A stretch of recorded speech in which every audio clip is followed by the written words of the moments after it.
Y sean todos bienvenidos.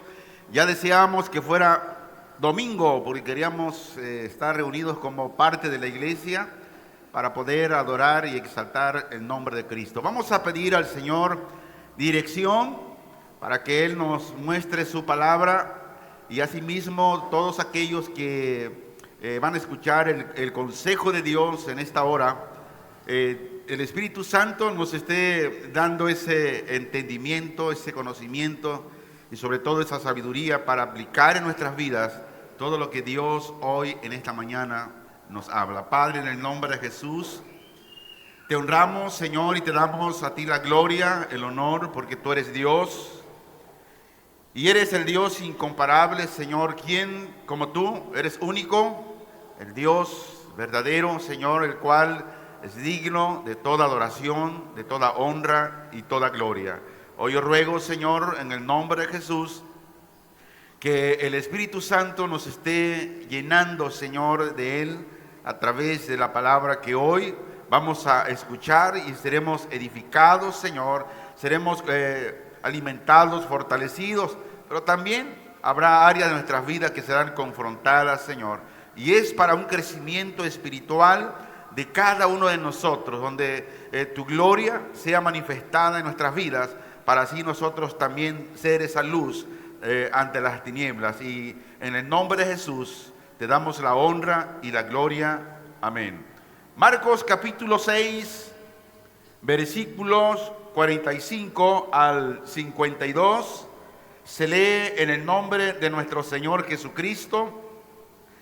Enseguida hizo a sus discípulos entrar en la barca e ir adelante de él a Betsaida, en la otra ribera, entre tanto que él despedía a la multitud.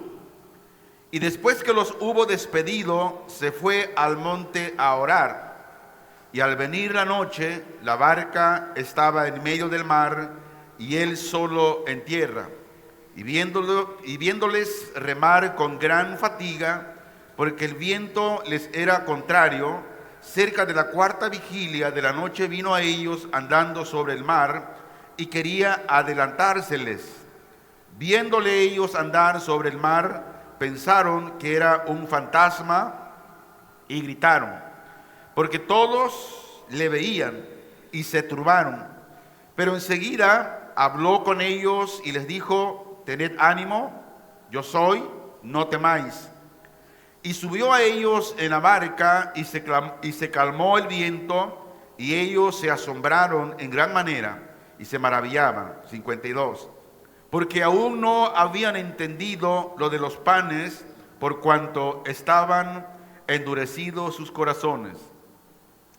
El propósito de hoy es, por medio de la palabra, mostrar la autoridad de Jesús sobre la misma naturaleza. Y el tema en esta mañana le puse por nombre cuando nuestra fe es probada por la tormenta. Tarde o temprano, en la vida, en nuestro caminar, tendremos tormentas. A veces las tormentas van de menor a mayor intensidad. Pero Marcos 6, 45 al 42 nos relata, nos habla de la autoridad, nos habla del poder de Jesús sobre la naturaleza. Pero también nos habla de la importancia de la fe, así como la obediencia en la vida de los discípulos y de hoy todos los cristianos. Y Jesús dice que envió a sus discípulos a cruzar el lago, el mar de Galilea, en una barca. Mientras él se quedaba en la orilla, dice, para despedir a la multitud. Y una vez que despidió a la multitud, se fue a orar. Y mientras Jesús oraba, los discípulos estaban en medio del mar, donde se levanta una tormenta, y ellos en la tormenta empiezan a luchar para mantener la barca a flote y no se hundiera. Y Jesús en el monte donde él estaba orando, dice que veía desde ahí la lucha que los discípulos tenían.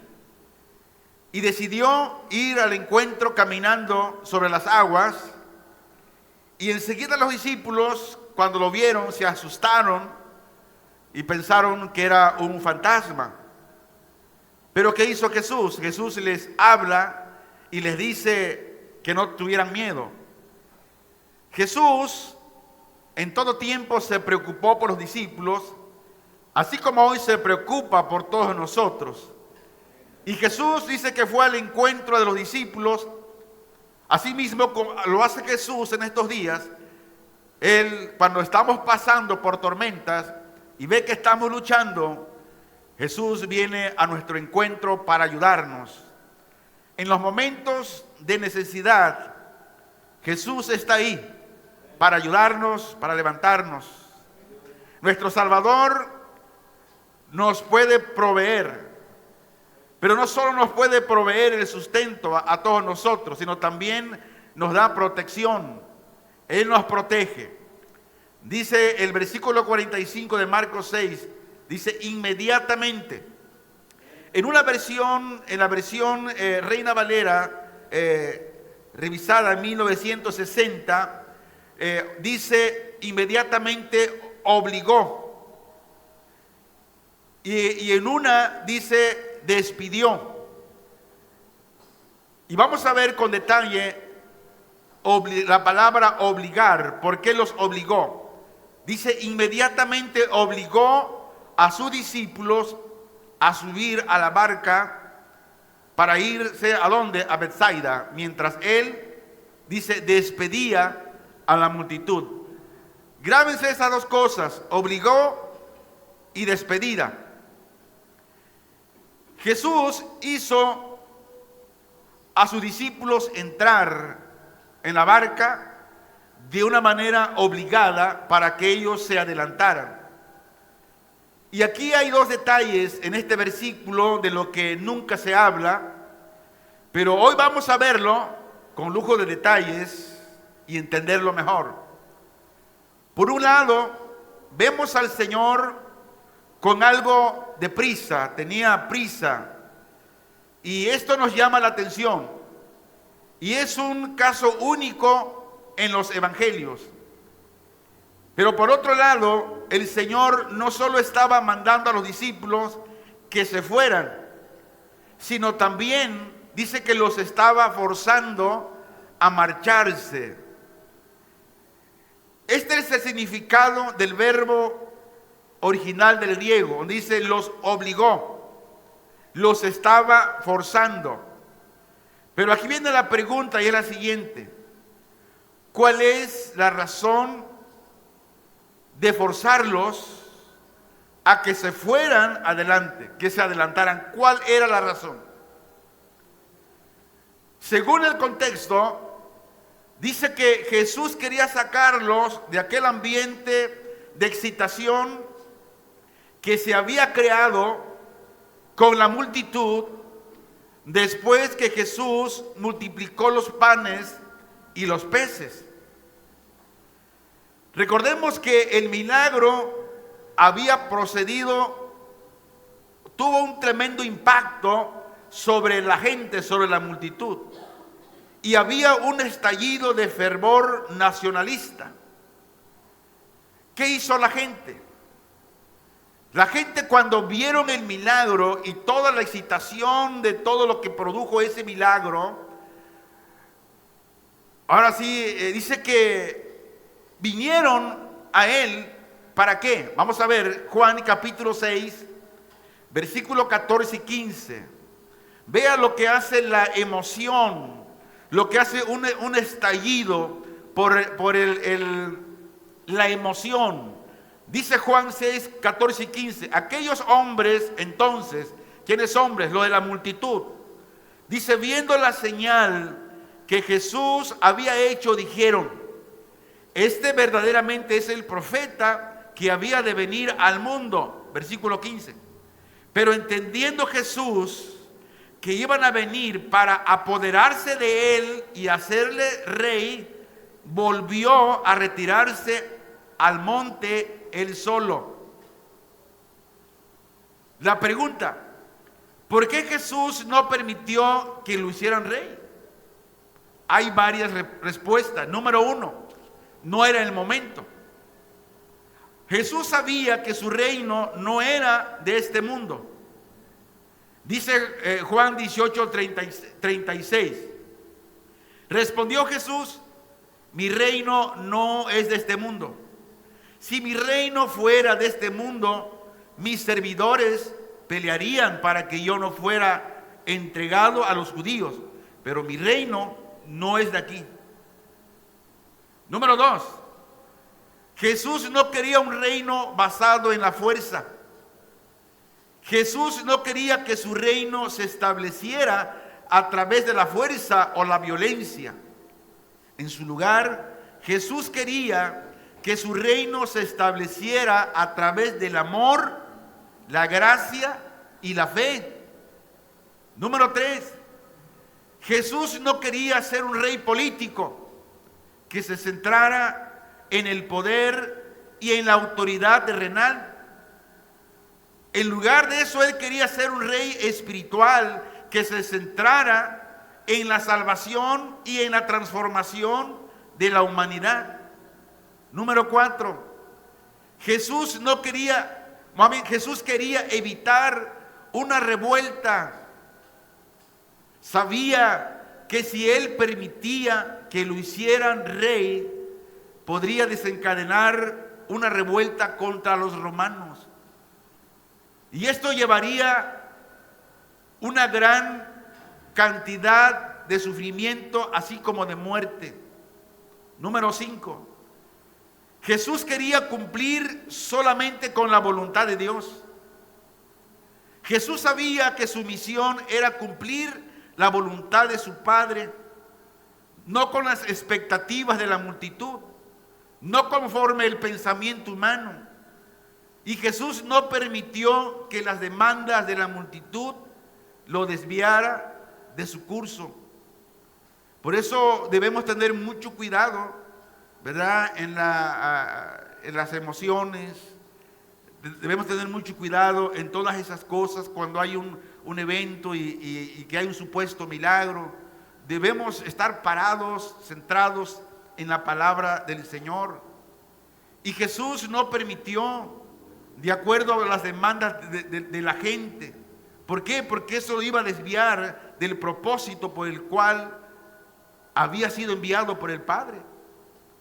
Ahora, en resumen de Juan 6, 14 y 15, Jesús no permitió que lo hicieran rey porque aún no era el momento adecuado.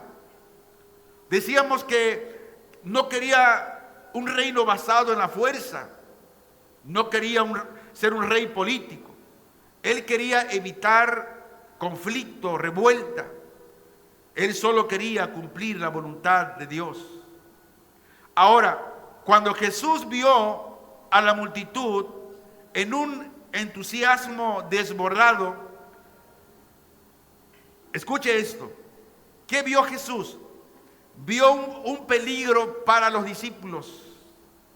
Y cuando vio eso, les dice en el versículo 45, inmediatamente, dice, obligó a sus discípulos a subir a la barca y a que se fuesen por delante a la otra orilla en dirección a Betsaida, mientras él despedía a la multitud.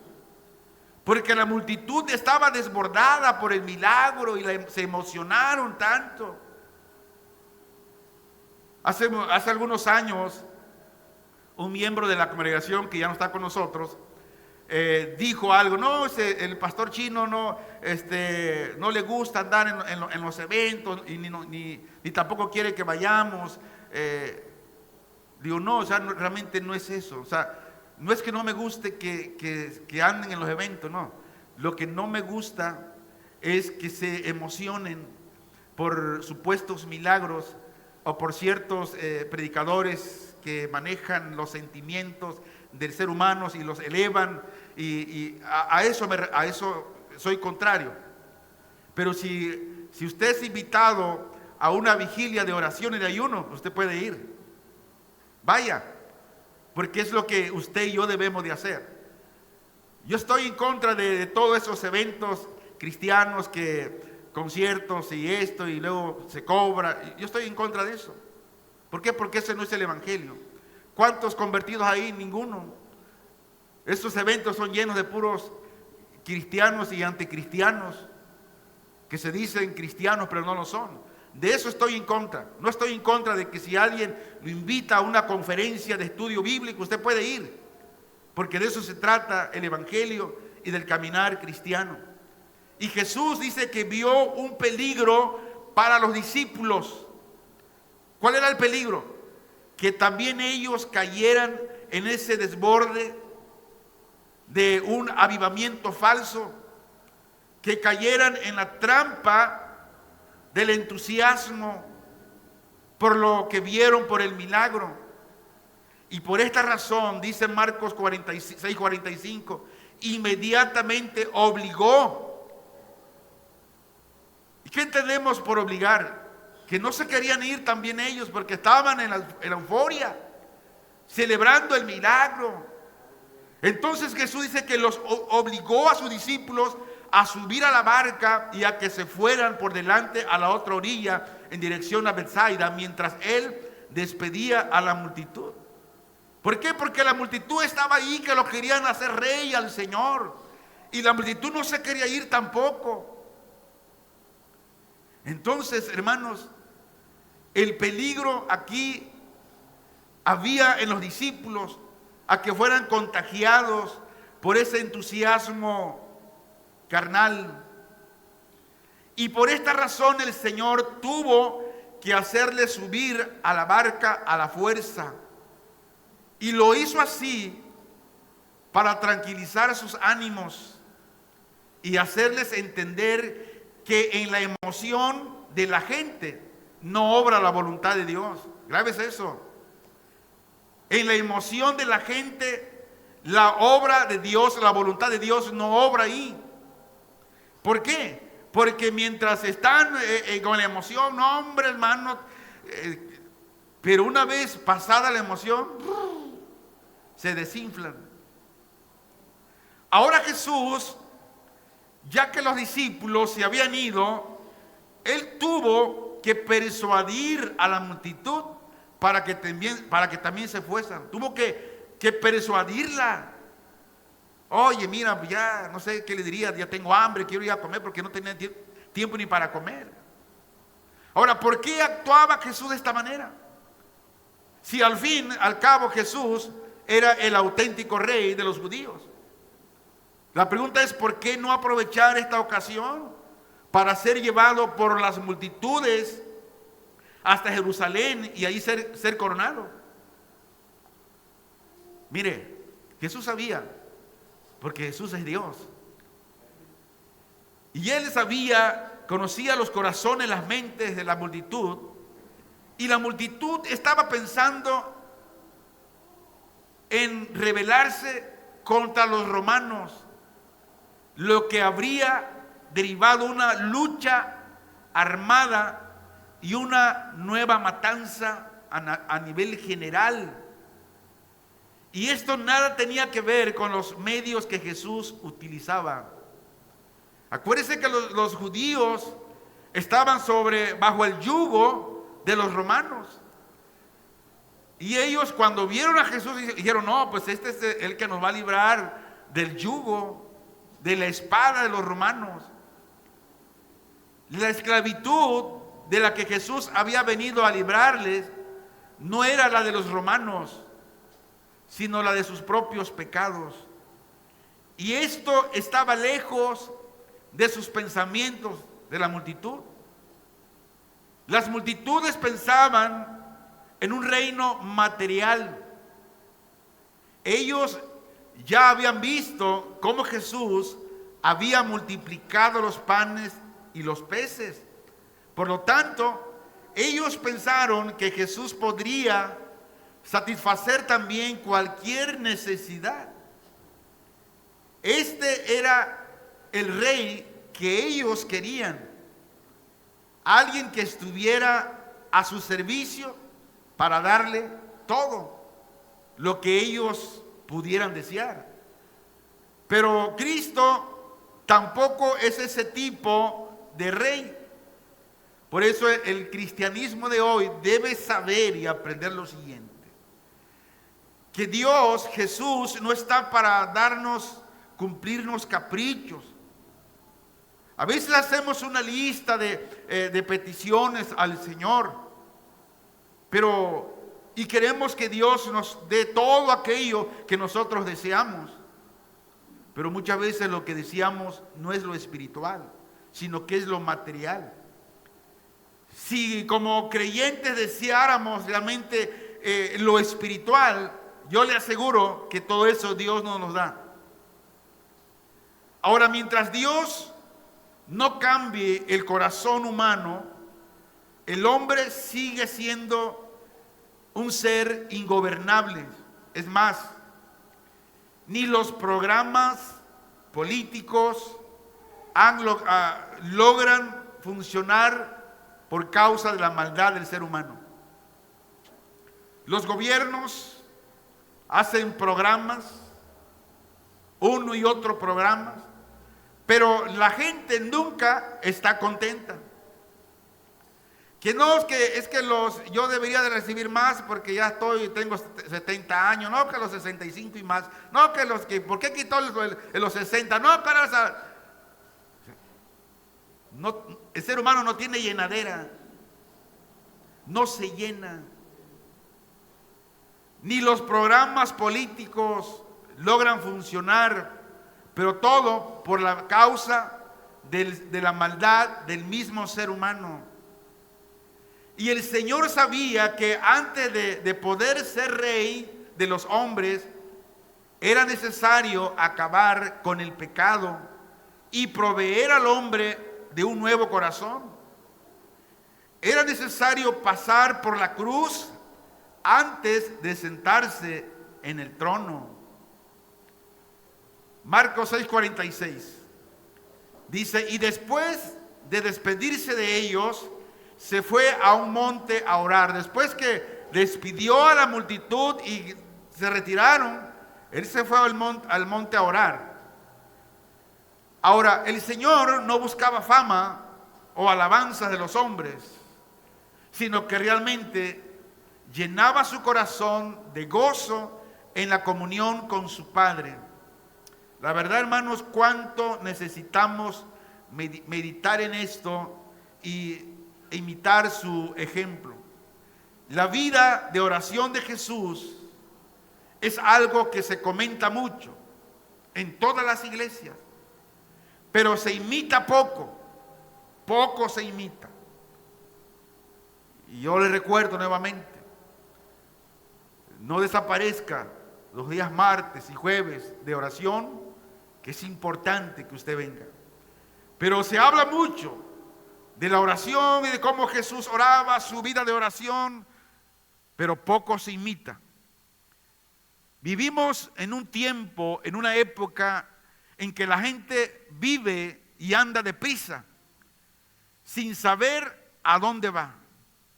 Y los creyentes somos tentados continuamente a acortar nuestras devociones privadas y hacer más cortas nuestras oraciones. Sin duda probablemente esta es la causa de mucha pobreza espiritual en nuestras propias vidas e iglesia.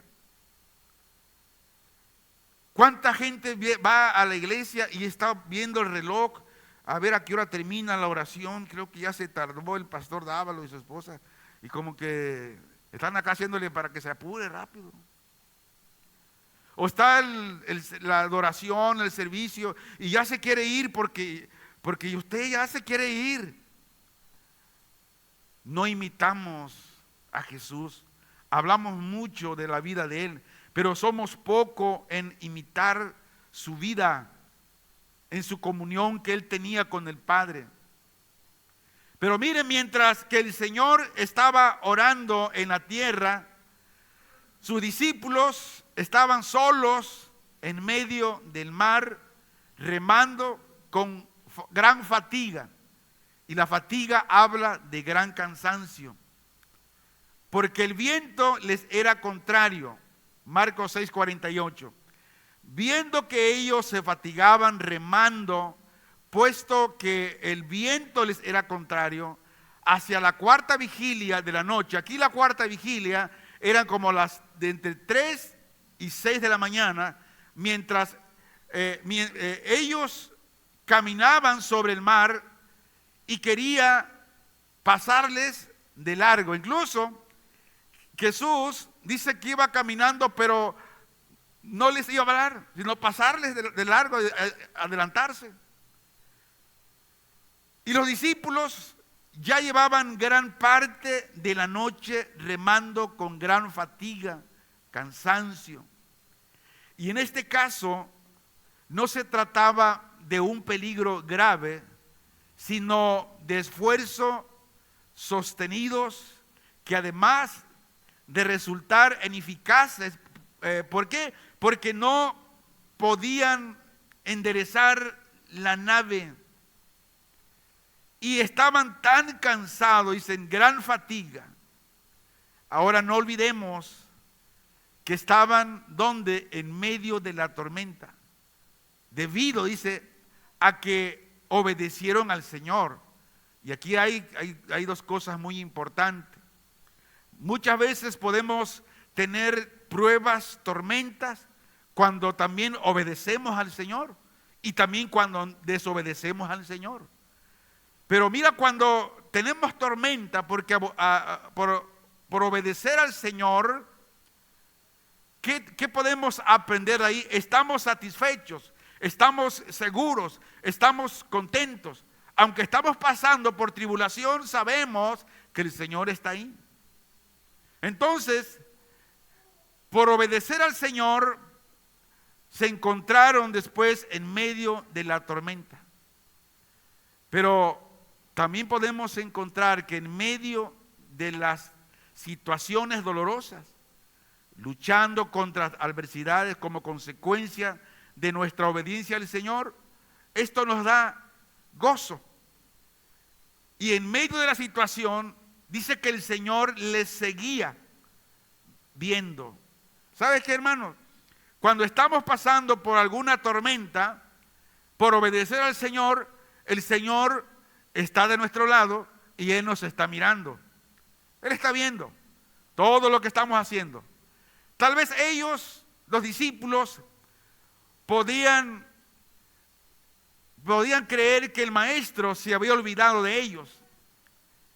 Pero dice que Jesús, después de orar en el monte solo, decidió ir para encontrar a sus discípulos y pasa caminando a un lado de ellos. ¿Y qué pasó? Ellos se asustaron. Dice, viendo que ellos se fatigaban remando, puesto que el viento les era contrario, hacia la cuarta vigilia de la noche viene hacia ellos caminando sobre el mar y quería pasarle de largo. Ahora la pregunta es la siguiente: ¿por qué el Señor no vino a la primera vigilia, evitándole así tanto esfuerzo? Aquí la primera vigilia está hablando de entre las 6 y 9 de la noche. O sea, ¿por qué vino hasta la cuarta vigilia? Desde hasta las 3 a 6 de la mañana. ¿Por qué el Señor no vino entre las 6 y 9 de la noche?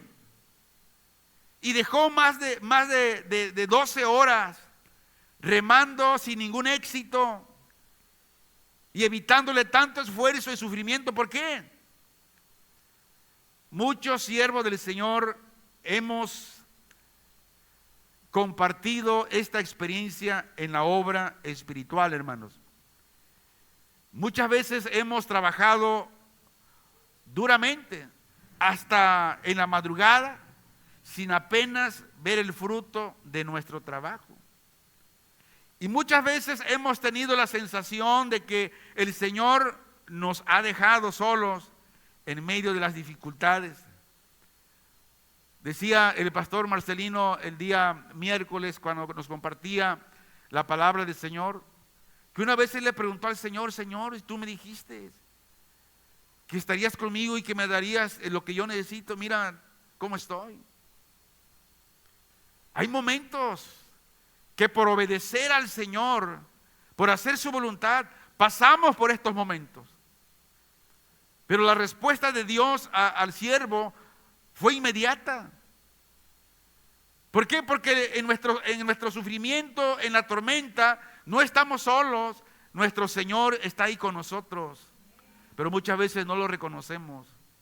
Los discípulos pensaban que era un fantasma.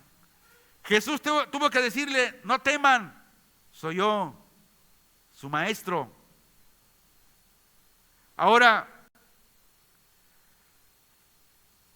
todo cristiano debe de aprender que en medio de las dificultades va a haber ese tipo de situaciones. Pero esta es una sensación de apreciación falsa que debemos corregir. Cuando a veces nos sentimos que Dios nos ha abandonado, tenemos que corregir eso. Como ya hemos señalado, el Señor dice que había estado intercediendo por ellos mientras Él estaba orando en el monte. Por otro lado, cuando pasamos por situaciones difíciles, nunca debemos perder la confianza en nuestro Dios. ¿Por qué? Porque Él siempre está controlando todo lo que nos ocurre y está dirigiendo cada cosa para nuestro bien. Y en el caso concreto de los discípulos, aunque no podemos afirmarlo con seguridad, sin embargo, sí podemos pensar que ese tiempo de adversidad y prueba tuvo que haber sido el antídoto ideal para apartar de sus mentes la excitación popular con que ellos también estaban empezando a contagiarse con la multitud. A veces es necesario que Dios mande tormentas para sacarnos de donde aquello que estamos pensando y donde estamos emocionados. Es importante reconocer que Dios tiene el control de nuestras vidas. Y Jesús vino a ellos andando sobre el mar. Dice el versículo 49, pero ellos, al verle andando sobre el mar, pensaron que era un fantasma y gritaron. Y en una ocasión anterior, Jesús también ya había demostrado que era capaz de calmar los vientos y el mar. Dice Marcos 4:39, y levantándose, reprendió al viento y dijo al mar: calla y enmudece. Y cesó el viento y se hizo gran bonanza. Pero ahora Jesús iba a demostrar que también puede hacer que las aguas le sirvan como caminos a sus pies. Y es algo que estaba hablado por Job. En Job capítulo 9, verso 18 dice: Él solo extendió los cielos y anda sobre las olas del mar. O sea, ya el profeta, aquí ya Job ya estaba hablando de esto que iba a suceder. Y este episodio ilustra de una forma muy hermosa la manera en que el Señor acude en auxilio de los suyos. Pero muchas veces el Señor está a nuestro lado, pero no lo reconocemos. Dice que Jesús quería pasarles de largo, es decir, quería adelantárseles. Y este es un detalle que no nos deja un poco, o más bien que nos deja un poco desconcertado. Por un lado, los discípulos llevaban casi toda la noche luchando contra el viento sin apenas lograr avanzar algunos metros. Mientras que por otro lado, dice que Jesús pasa a su lado y no parece que tenga las intenciones de detenerse para ayudarles. La pregunta, ¿por qué lo hizo así el Señor? Realmente no sabemos lo que se proponía. Lo que sí resulta evidente, sin embargo, es que ellos, los discípulos, no lograron identificarlo adecuadamente. Ellos pensaron que era un fantasma. Tuvo que el Señor hablarles. Ahora, pero dice la Biblia que todos, ¿quiénes todos? Los discípulos lo veían. Pero al venir a ellos andando sobre el mar, dice que inmediatamente pensaron que era un fantasma. Y aquí surge la cuestión fundamental con la que Marcos nos enfrenta una y otra vez. ¿Quién es Jesús? ¿Quién es Jesús?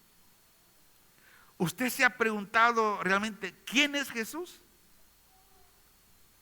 La otra pregunta es que nos hace, ¿conocemos realmente quién es Jesús? ¿Quién es Él? Los discípulos realmente dice que ellos no lo reconocieron. Les parecía que era un fantasma. Y esto les impidió que Jesús pudiera ayudar. Y esto nos hace pensar en lo importante que es reconocer correctamente a Jesús. ¿Quién es Él realmente? Ahora, ¿qué fue lo que motivó a Jesús a obligar a sus discípulos que subieran a la barca y así adelantarse? Ya vimos una parte, para que no fueran contagiados por la emoción de la multitud. Esa fue una causa. Pero la otra causa fue la causa de la incapacidad para reconocerle realmente quién era Él, quién era Jesús. Por ejemplo, las multitudes estaban creyendo que Jesús era un revolucionario, que iba a liberarles de los opresores romanos. Y es lo que la gente hoy cree, que Jesús es un Jesús que te va a dar riquezas, que te va a dar cumplir los caprichos, que te va a dar aquello, como dicen en algunos lugares. Tú solamente pídele porque Él es rey, y si tú eres hijo de Él, tú eres un príncipe y debes tener todas las bendiciones de Dios. La multitud así creía de Jesús, como un revolucionario. Hermanos, Jesús no es así. Jesús no vino a ser un revolucionario según la gente, como los judíos pensaban, que vino para liberarlos de los romanos. Él no vino a eso. Las multitudes estaban creyendo de esa manera. Y es más, los mismos discípulos no parecían verlo de otra manera. Ellos también estaban pensando algo como la multitud. Y mientras no entendieran correctamente quién era Jesús, Él no podía obrar en ellos. De hecho, cuando no entendemos quién es Jesús, su presencia nos puede turbar y llenar de temor, tal como les ocurrió a los discípulos. Dijeron, es un fantasma. Y gritaron, se asustaron. Por eso la importancia de saber quién es Jesús. Si usted viene a este lugar, viene o debe venir porque sabe quién es Jesús para usted. Si usted viene a este lugar, viene porque sabe y lo reconoce que Él es su Salvador, que Él es su Señor de su vida. Por eso estamos aquí. Él no es alguien que solamente está para proveer los caprichos, no está para eso. Si alguien viene con ese pensamiento, le voy a decir, está en el lugar equivocado. Usted viene a este lugar para que el Señor lo confronte su pecado, donde el Señor habla y dice, no estoy de acuerdo con tu vida, de cómo estás viviendo, arrepiéntete, pecador, porque si no, te irás al infierno. Ese es el mensaje de Jesús. Y con ese propósito vino Jesús a liberar a la humanidad del pecado. Es la liberación, pero esa liberación el hombre no la quiere. Ahora, en cierto sentido, es fácil entender la reacción de los discípulos. Ellos jamás pudieron pensar que Jesús viniera a ellos andando en el agua. Y es lo mismo que muchas veces ocurre, lo mismo con nosotros. El Señor se presenta en formas inesperadas. ¿Y qué sucede?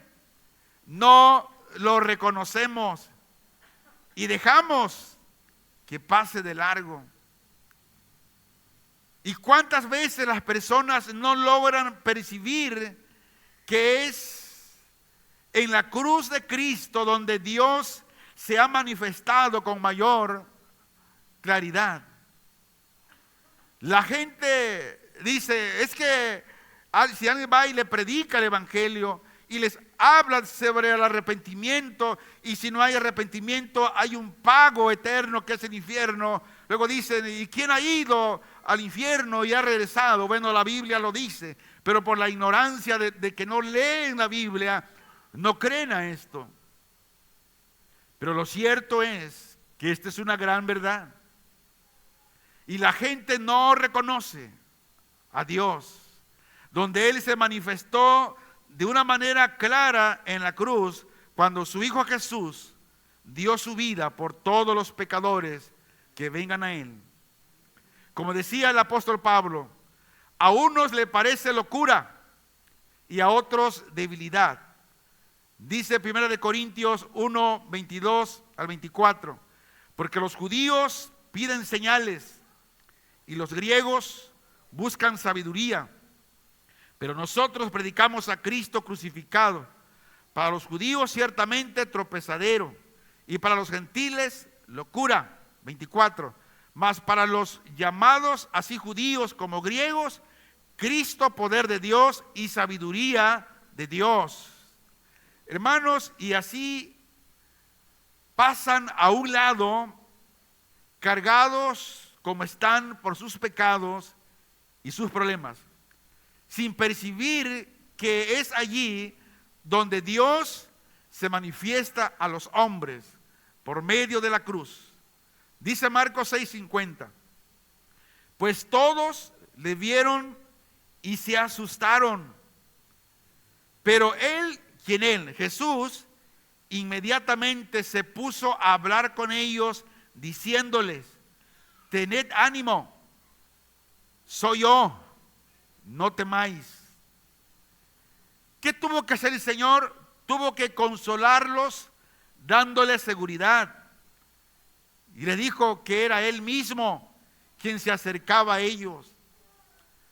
Cuando no reconocemos a Jesús, podemos pasar e ignorarlo, no hacerle caso.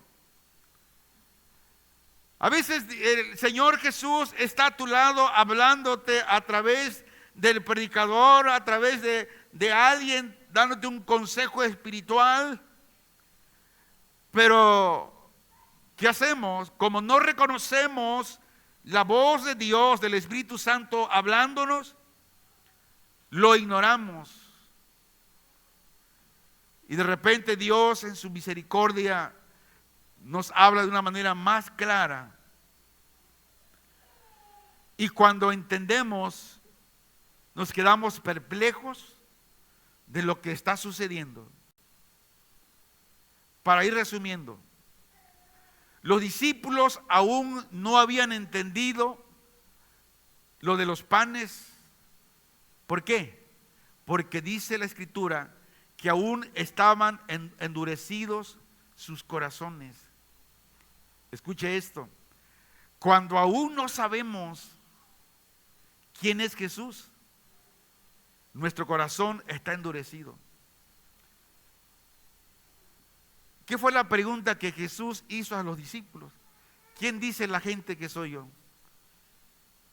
Unos dicen que eres Elías, otros dicen que eres Juan el Bautista, y todos empezaron a opinar lo que la gente decía. Y les hace la pregunta, ¿y ustedes, vosotros, qué piensan? ¿Quién soy yo? Y todos se quedaron mudos, excepto Pedro,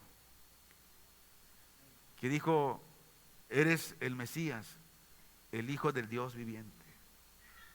¿Y qué le dijo a Jesús? Que esto no te lo reveló ni carne ni sangre, sino mi Padre que está en los cielos. Ahora escuche esto. Mientras Jesús no se ha revelado en nuestro corazón, no lo puedes conocer, jamás. Mientras el Señor, mientras el Espíritu Santo no revele a Jesús en su corazón, mientras no nazca de nuevo, en otras palabras, no puedes conocer al Señor. Y te va a dar miedo, tal vez cuando Jesús te hable, te vas a sentir incómodo cuando el Señor te hable. Dice que los discípulos, aún sus corazones estaban endurecidos, aunque ellos ya habían comido con Él y ya habían visto muchos milagros. Pero escuche bien, ver milagros no es sinónimo de salvación. Ver milagros no es sinónimo de que haya un cambio en el corazón.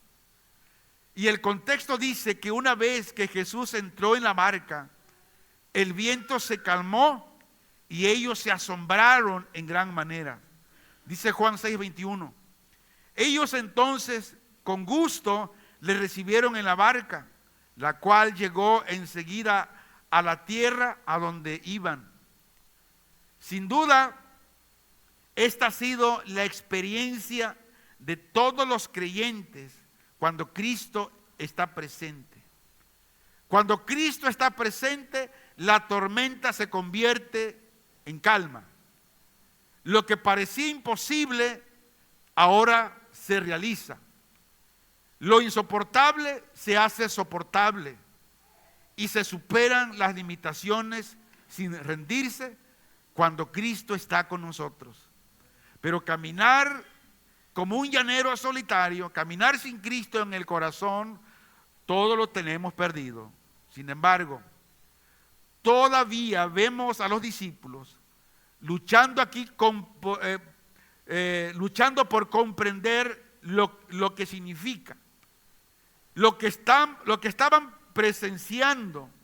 Ellos no entendían, y su problema, tal como indica Marcos, es que aún, dice, no habían entendido lo de los panes, y ahora ante este milagro se encontraban completamente bloqueados, y su incomprensión al milagro anterior les impedía ahora comprender nuevas revelaciones, quedando su fe estancada. Conclusión: ¿de dónde nacía el asombro y perturbación de los discípulos? Por la falta de la fe y discernimiento. Y no es que no querían creer, sino que les costaba trabajo entender la verdadera naturaleza de Cristo. Se preguntaban como, ¿qué clase de Mesías era Jesús? ¿Y cuál era el propósito de su venida? Escuche esto. ¿Por qué muchos cristianos hoy se asombran por un milagro? Dice la Biblia que son asombrados por la falta de fe y discernimiento. ¿Por qué? Porque cuando hay fe y hay discernimiento, en vez de asombrarme, solamente le doy la gloria a Dios. Digo, bueno, es algo que Dios siempre hace porque Él es Dios. Y hasta ahí nada más. Pero no me vuelvo loco porque no me entusiasmo y caigo en eso de que hoy se cae. No, hermanos. Ahora, quiero terminar con lo siguiente.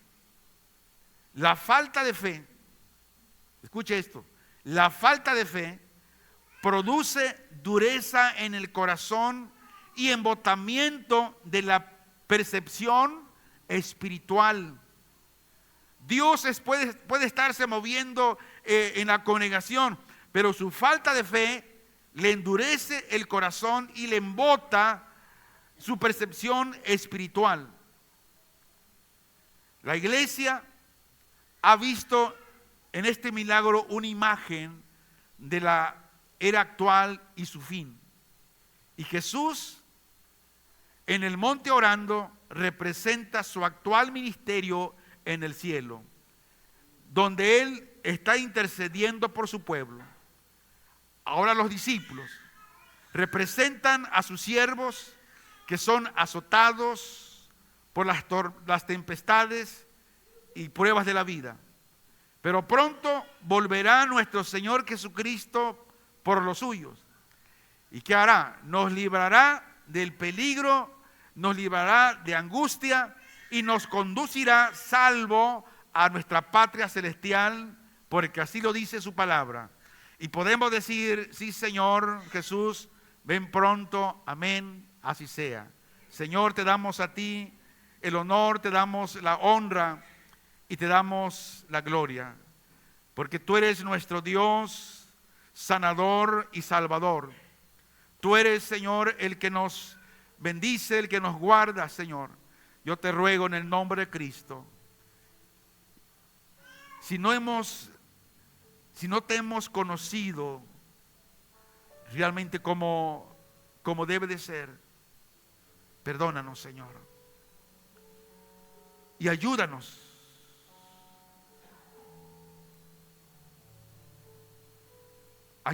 a madurar en ese crecimiento, en esa relación contigo todos los días, Señor.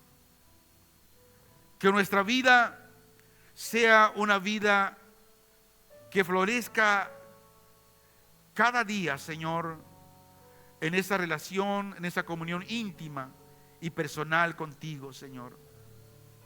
Ayúdanos, Señor. ¿Cuántas veces nos hablas, pero por la falta del reconocimiento a ti, ignoramos la voz y pensamos que es un fantasma? Pero muchas veces, Señor, por tu gracia y tu misericordia, nos hablas nuevamente, diciendo, no temas, soy yo, Jesús. Señor, estamos en tus manos. Yo te pido en el nombre de Jesús, Señor, que sigas derramando tu gracia. Mientras entonamos esa alabanza al Señor que entonamos hace un momento, porque siempre está con nosotros para guardarnos, para bendecirnos, Señor. Él nunca nos falla. Él está ahí a nuestro lado. Él está ahí para bendecirnos.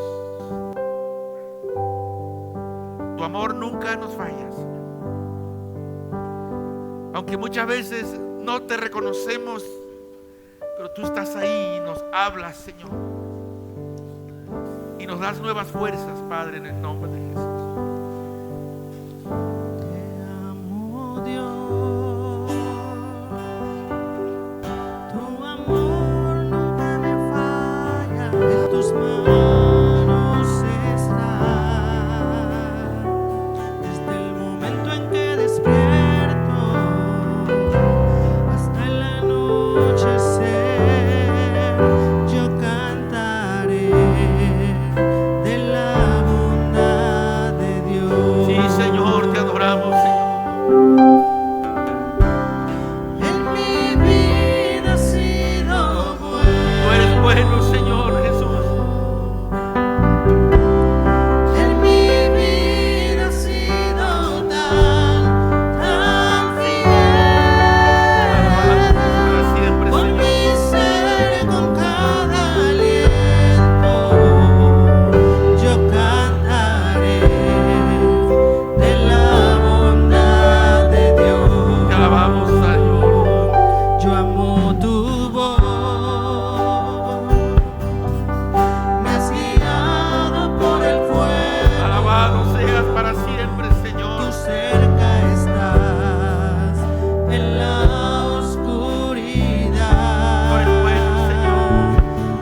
Señor, en tu lugar.